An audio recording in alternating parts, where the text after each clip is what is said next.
In today's video, I'll show you almost a painfully simple way I like to color grade my Apple log footage on DaVinci Resolve, going for this particularly moody, dark, bluish look.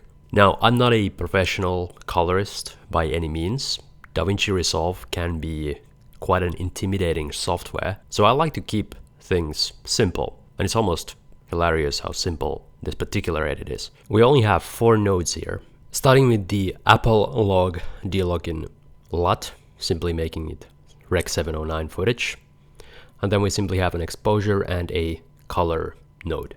So first thing, we want to go a little bit darker. There's a couple ways to achieve this. Offset generally affects the whole image, while lift basically affects the shadows.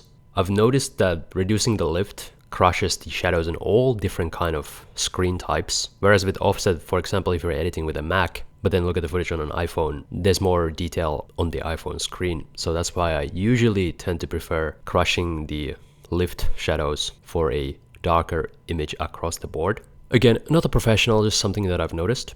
Then moving on to the color, there's 2 general ways I like to influence the color in my images.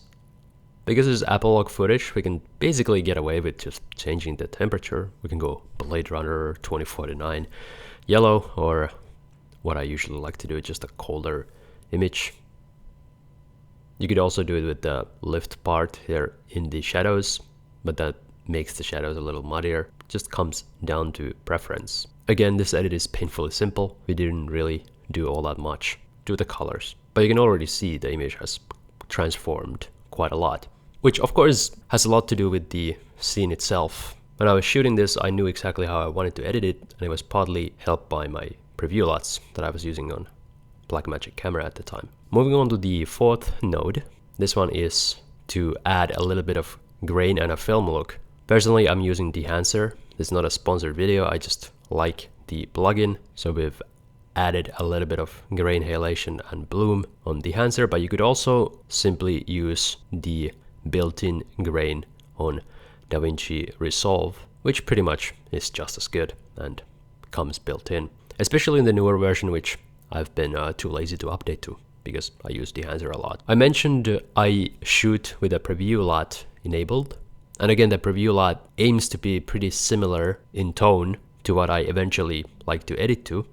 So lately I've been using either Moment or Blackmagic camera in order to monitor the footage while I shoot it, to ensure I have the right exposure and to also get a guideline of how the footage is going to look like after my edits.